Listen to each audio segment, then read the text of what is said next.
Hello everybody, welcome to Bad Big Games. I'm your host Joseph, and I'm going to start this video actually with a question, and that is, where is Nintendo going to take the Switch next?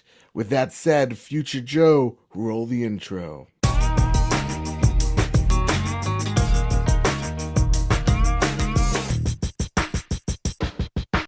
So it seems like ever since the Switch launched, there's been these rumors and speculation around the Nintendo Switch that there was going to get more iterations of the Switch. And I think right off the bat, that's always going to be a thing. You're always going to iterate after you launch a console.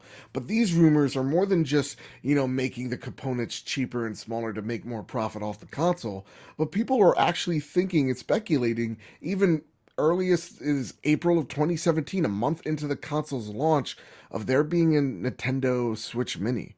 Back in August, there was rumors swirling that the Nintendo Switch was going to get an XL model for people with larger hands.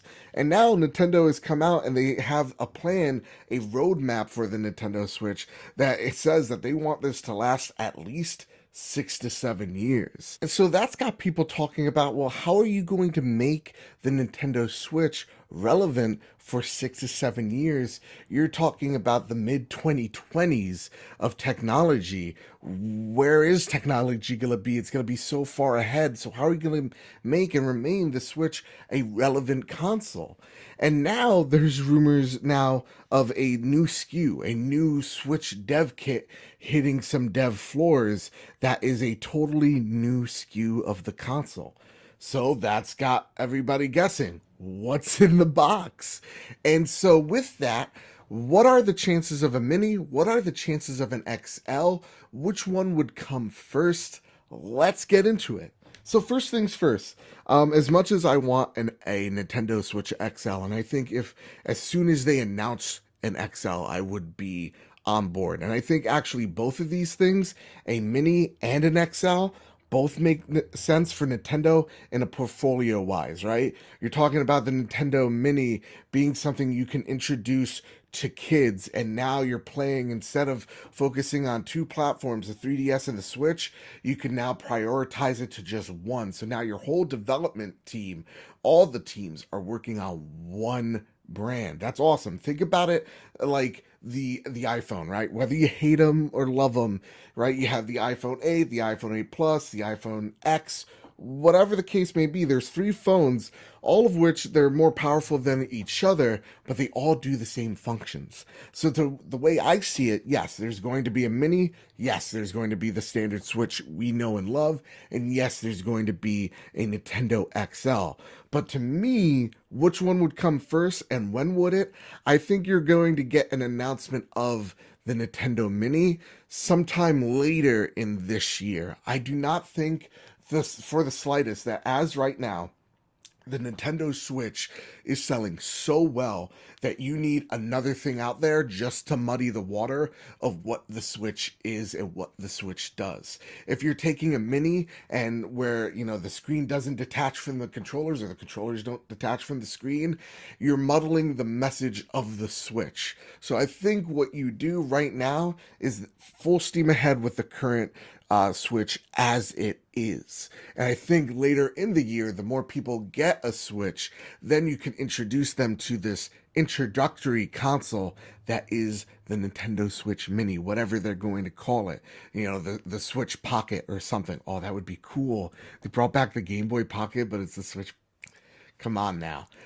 With that said, though, I think that makes the most sense because you're introducing kids to the technology and you don't have to focus on building better and more expensive hardware, because what you're doing right now, and it's what people like Sony and Microsoft do, you're shrinking. All you have to do is shrink the chipset, right? And that happens just naturally over time.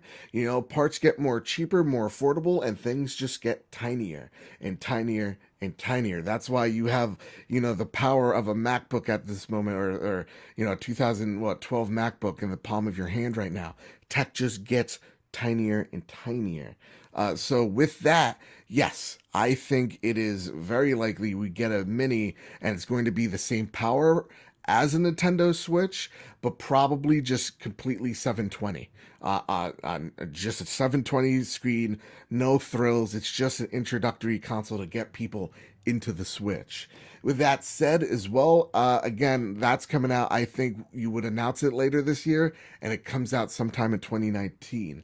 I think for the XL, as much as again, I want an XL, my hands are too big for the Joy-Cons. Not saying the Joy-Cons are awful. I collect them. I have a problem.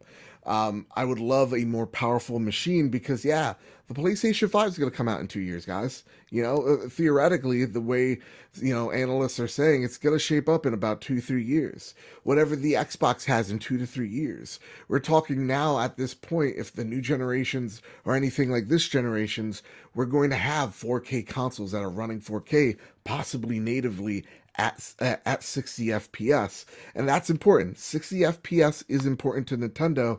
You don't want to get left behind in the dust technological wise, because then people are focusing on the two main platforms and they're not focusing on you. So I think a more powerful Switch is important. Does it mean, the Switch will be a failure in 5 years? If it's not, no. I just think it's going to run a little bit out of steam, but it's going to be fine. I think the Nintendo Switch proves power, again, isn't everything. I made a video about it.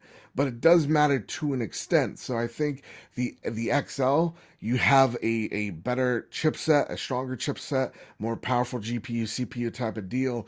Yes, you're going to see a XL. It just depends on probably battery life and battery technology in the 2020s. So I think you're going to have probably the XL being a 1080p device that is, either portable or on your TV running at 60 FPS. It's not a crazy thing to think of, but I think it's something that will happen just later on. What I think this new SKU that everybody is freaking out about, it isn't a mini and it isn't an XL. What I actually think that this model is just a revision of the previous Switch we have right now. Not a lot of people know this, but there's multiple SKUs for the PlayStation 4.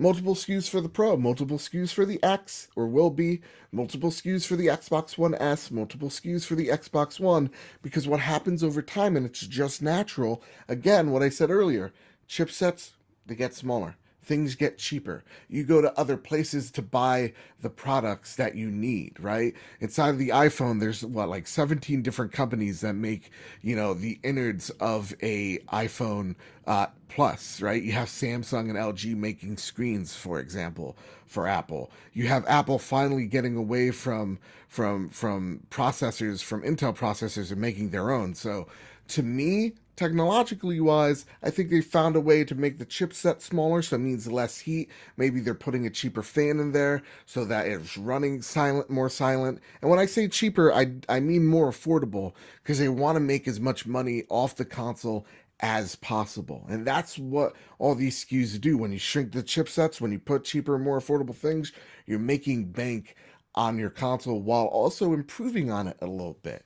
So when the PlayStation 4 Pro, I'll end it on this, when the PlayStation 4 came out, there were two different fans. That's why a lot of people's fans sound like jet engines, and some of them don't. It's because actually Sony went to two different companies to make the fans because they couldn't manufacture them fast enough. So when the first non-SKU that was physical, that noticeably physical, was on the PlayStation 4, it was the non-glossy PlayStation 4.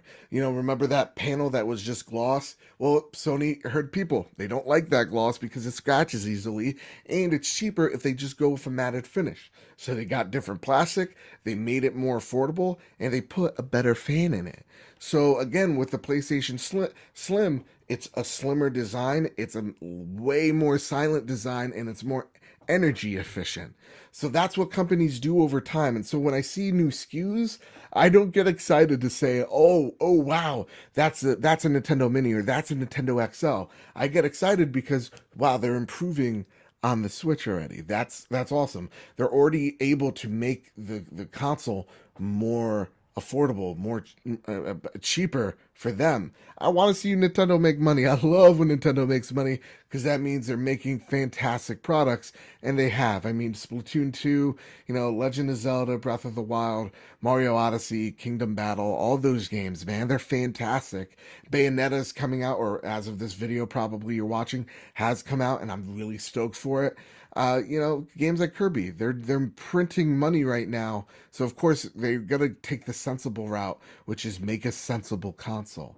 So with that said, and with that all out of the way, yeah, there will be a mini that will be coming out. Yes, there will be an XL, but it's not yet, and it's not anywhere where we think it is. Of course, I could be wrong, and I love when I am. So if you have, any ideas, any suggestions, any rumors of your own that you want to throw out there, what do you think of the XL? What do you think of a mini possibility? Let me know in the comment section down below. With that said, we do first impressions every week. We do rants and news like this video right here every single week. So if you like that, hit subscribe because it helps me out. As of this video, we're also doing a giveaway for Faye and Celeste. At the end of the month, we'll be giving those games out.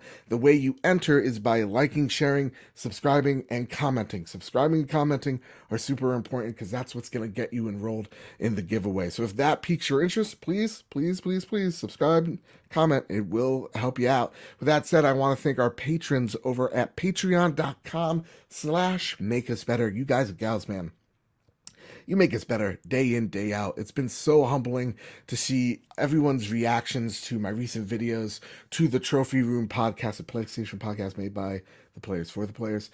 It's been so humbling and so amazing. You guys keep me passionate, but you also keep me honest. So thank you guys and gals for being as amazing as you guys truly are. So with that said, with that all out of the way, everybody keep your wits about you and have a great one. And because Bobby's not here, peace out, Preston.